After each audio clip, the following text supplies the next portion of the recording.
إن الحمد لله نحمده ونستعين ونستهديه ونستغفره نعوذ بالله من شرور أنفسنا ومن سيئات أعمالنا من يهده الله فلا مضل له ومن يضلل فلا هادي له ونصلي ونسلم على خاتم الرسل وأفضل الخلق محمد بن عبد الله وعلى آله وأصحابه أفضل الصلاة وأتم التسليم. All thanks and gratitude to Allah subhanahu wa ta'ala. Whomever Allah guides, no one can lead astray. And whomever Allah leads astray, no one can guide. Salat and salam, mercy and forgiveness on the Prophet Muhammad sallallahu alaihi wasallam, on his family, on his companions, and on his followers, the day of judgment. May Allah grant us to be one of those followers. The last time we spoke about how to judge ourselves, how to measure our deeds, how to self-reflect on ourselves on a daily basis. And we came out in the end and said that there's two ways of self-reflecting. The first way is to uh, self-reflect before the deed. The second is to self-reflect after the deed. And you also said that after the deed, there's three types of deeds that you'll reflect upon. Either the first one, which is something you've done good. The second is something you've done bad. The third one is something you've done good, but maybe the priority wasn't right. So you need to reflect on that. Should I have done this or should I have done something better? So today, inshallah,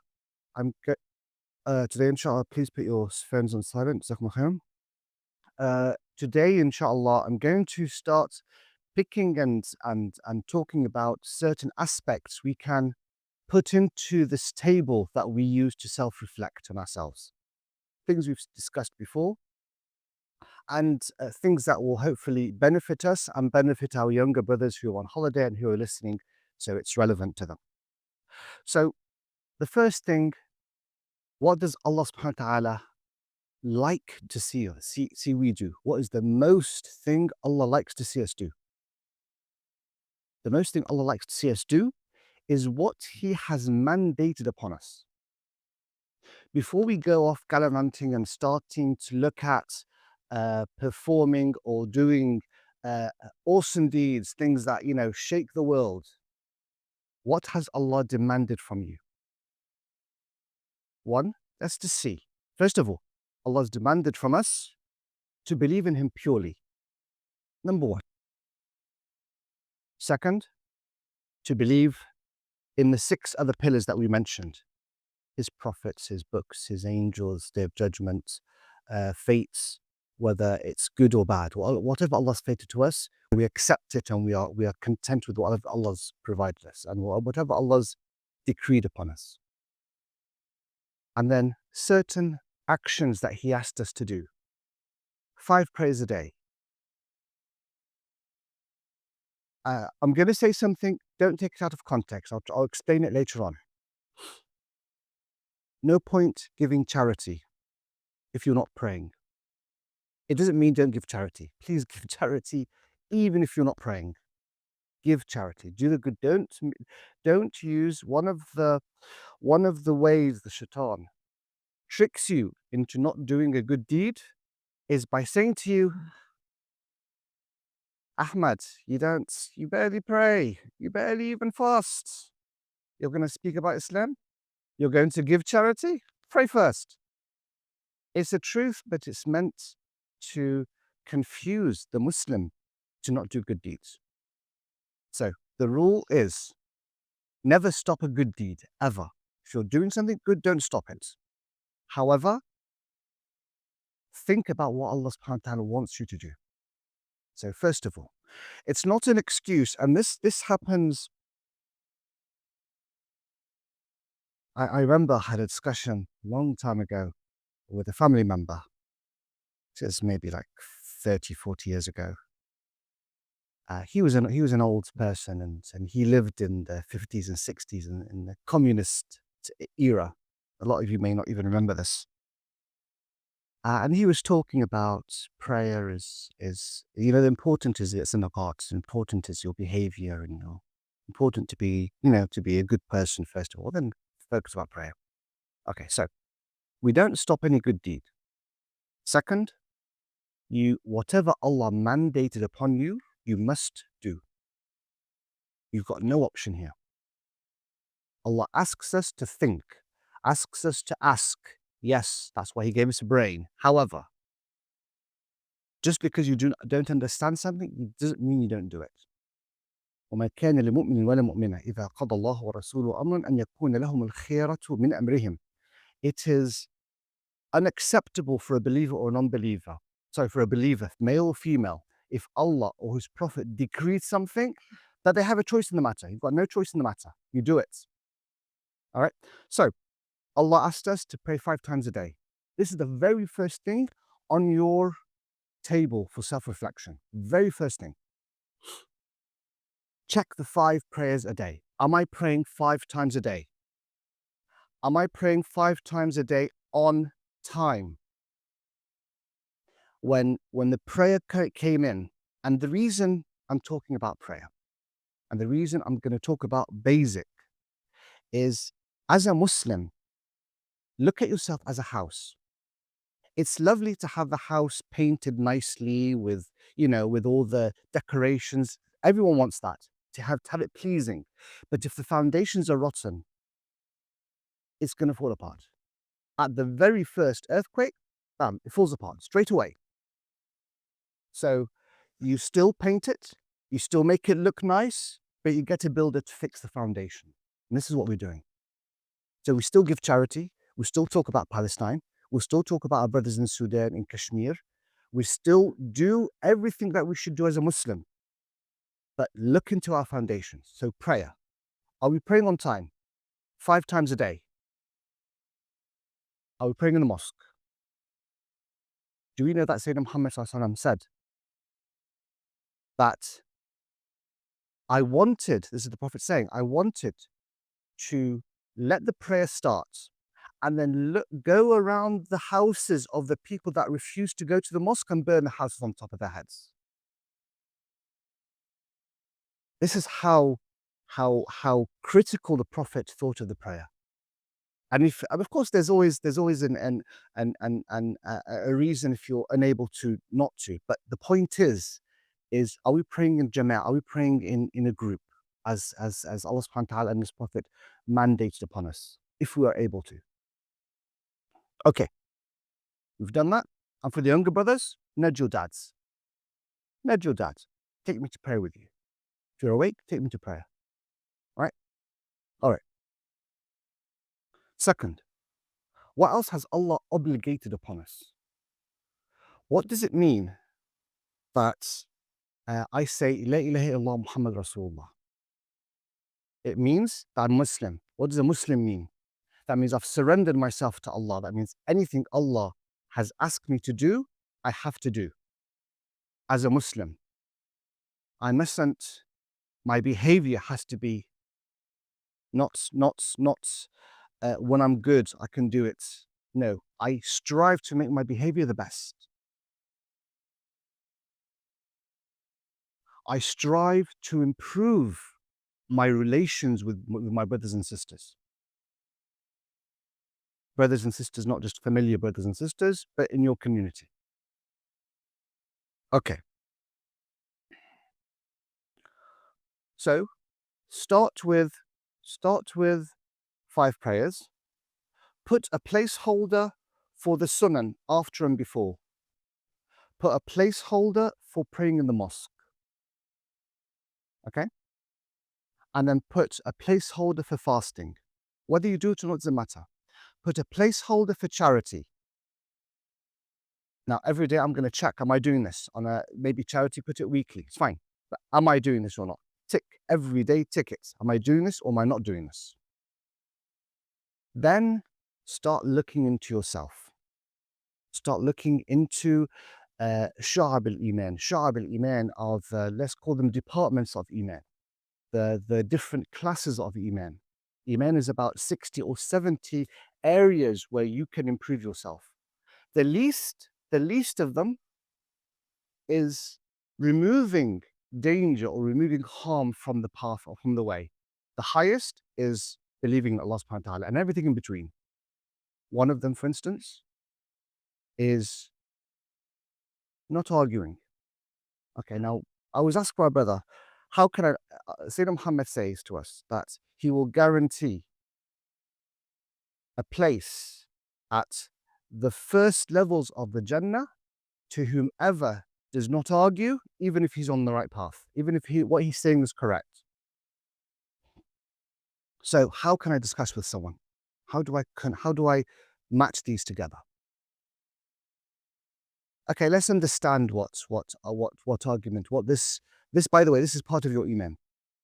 The not arguing, not being prideful, and we'll try and take each and every one, understand it so that we can put it into the self-reflection table. Let's talk about argument as an example. There are two types of arguments. There's an argument that is frowned upon by Islam, and there's one that Allah subhanahu wa ta'ala wants to see us do. Allah subhanahu wa ta'ala says, وَمِنَ النَّاسِ مَنْ يُجَادِلُ فِي اللَّهِ بِغَيْرِ عِلْمٍ وَلَا هُدًى وَلَا كِتَابٍ مُنِيرٍ. And of course, the hadith that I just mentioned about the jadal.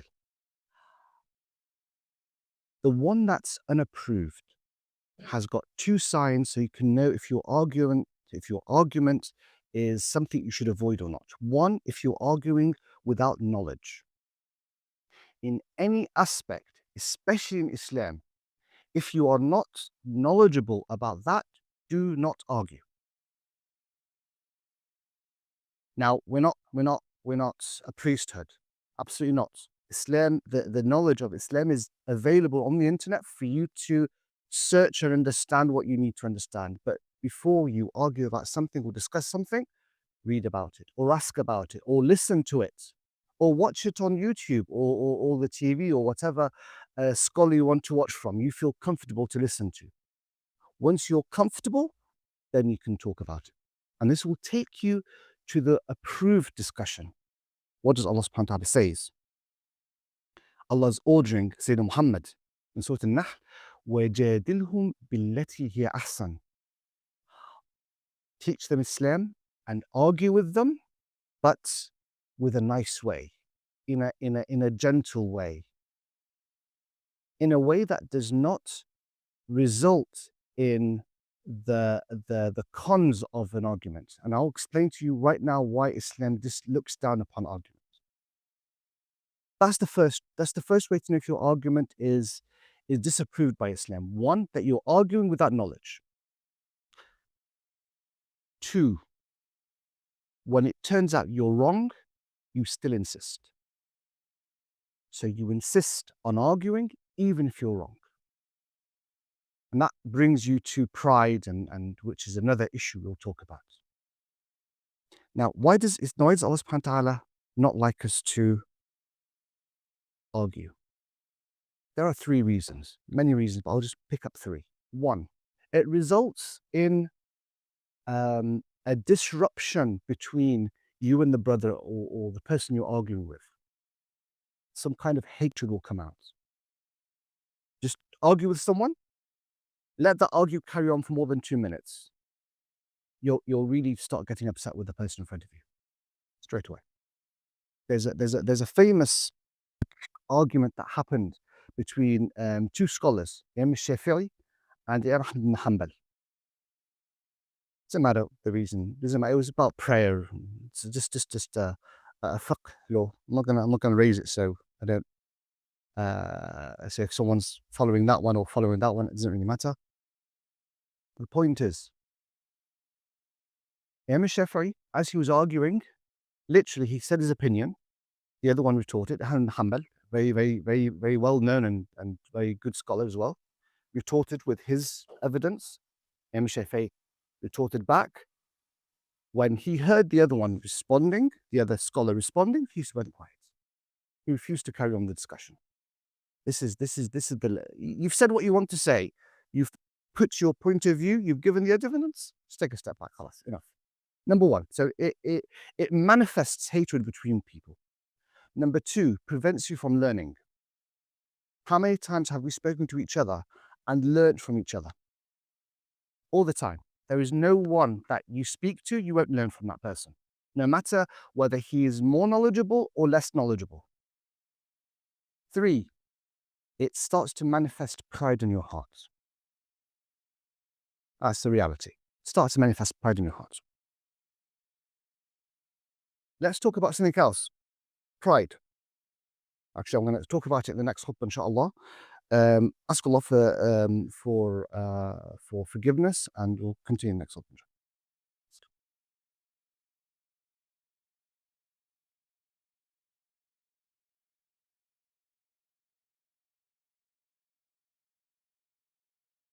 Where are we? Alhamdulillah, okay, we'll continue talking about areas of Iman. Areas where I can put on my self-reflection table and mark myself against it. And for the brothers that have just joined a bit late, we are establishing a self-reflection table or self-reflection schedule that we self-reflect daily for ourselves.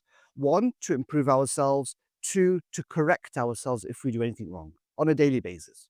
And we started by saying that whatever Allah mandates upon us are the first things we put down. Second, then we start looking at the classes or the areas of Iman where we can improve in it. And we gave an example in the first one about argument. I'm going to talk about the second one, which is kibr, pride. Pride. What is pride? Let's start with what is pride. Sayyidina Muhammad ﷺ describes pride. Al-kibr, batrul haqqi wa ghamtun nas. Batrul haqq. That means when you see the truth, you look down upon it. You refuse to accept it. Ghamtun nas, looking down upon people. That's pride. And what does Allah subhanahu wa ta'ala say about pride? Sayyidina Muhammad says in Hadith Qudsi. Hadith Qudsi is the Prophet's, is Allah's words, but on the Prophet's tongue. There's 3 types of things that we heard from the Prophet. Allah's words verbatim.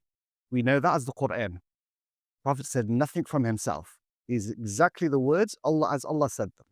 Word for word, letter for letter. That's why when you read the Quran, you learn how to read it properly. We call it tajweed. You've heard about that. So the reason is because these are Allah's words, not the Prophet's words. It's not a human's words, it's Allah's words. So you have to say exactly as Allah said it. And then there's what Allah told the Prophet, and he's saying it with his own personal words. And that's split into 2 types. Hadith Qudsi, that's Allah saying. So Allah's saying to the Prophet, this is a message from me to the people. It's not the Quran, so use your own words. We call that Hadith Qudsi, a holy Hadith. Qudsi means holy. And then there's the Hadith in general, which is the Prophet teaching us the day-to-day things. Like, for instance, the definition of pride. It's just he's teaching us how to live our lives, how to become better Muslims. So Allah subhanahu wa ta'ala says in this Hadith Qudsi that kibr, pride, belongs to Allah subhanahu wa ta'ala, and anyone that attempts to take from Allah what belongs to him, he'll throw him in hell, he doesn't care. That's the meaning of the hadith.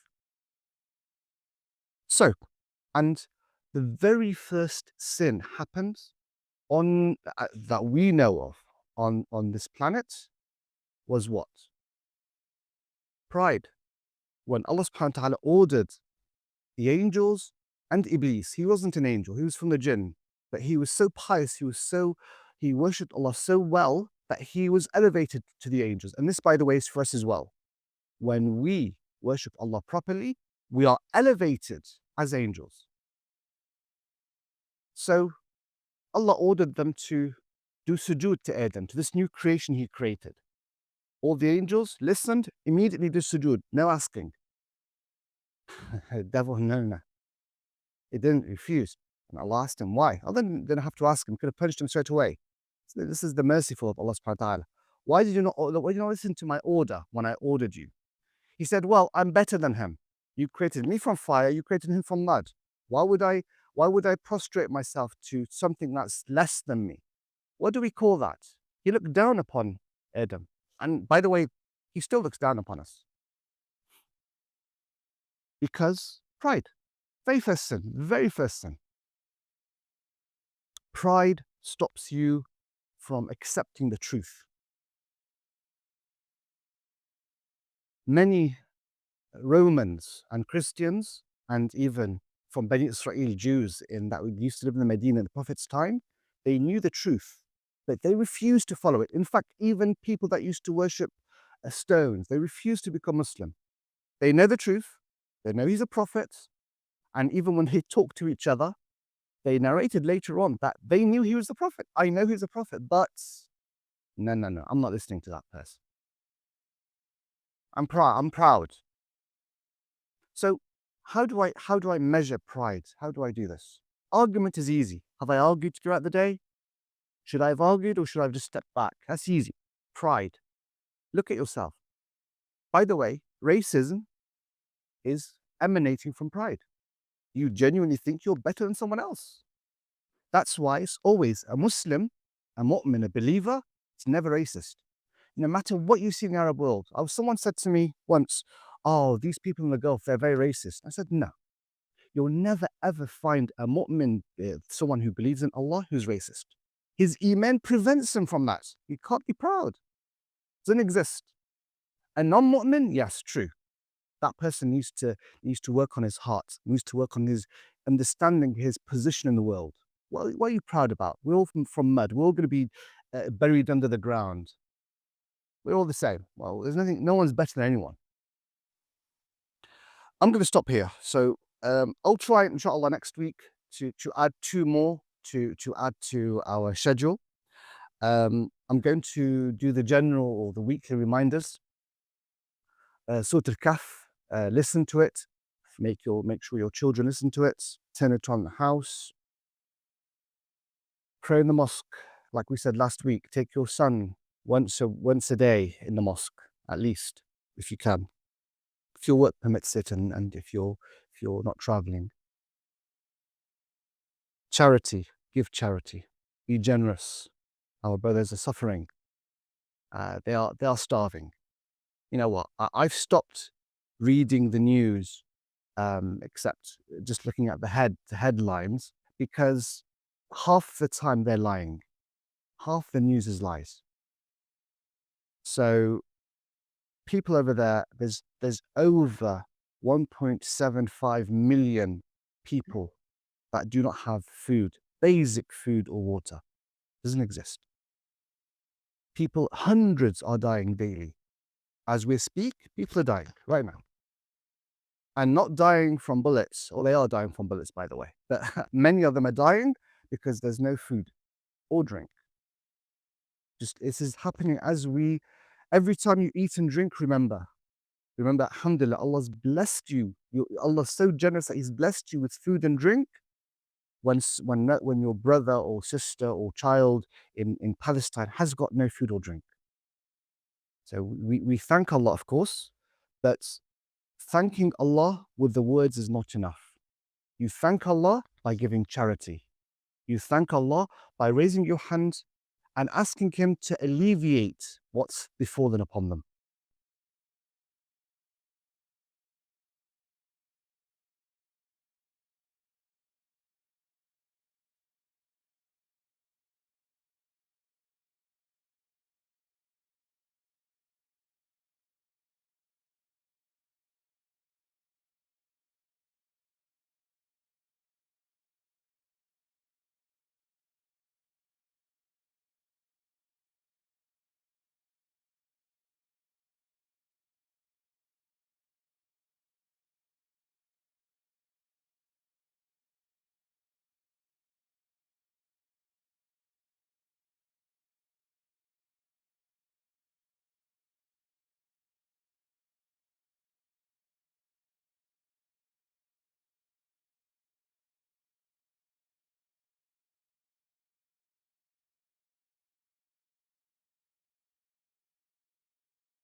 Allah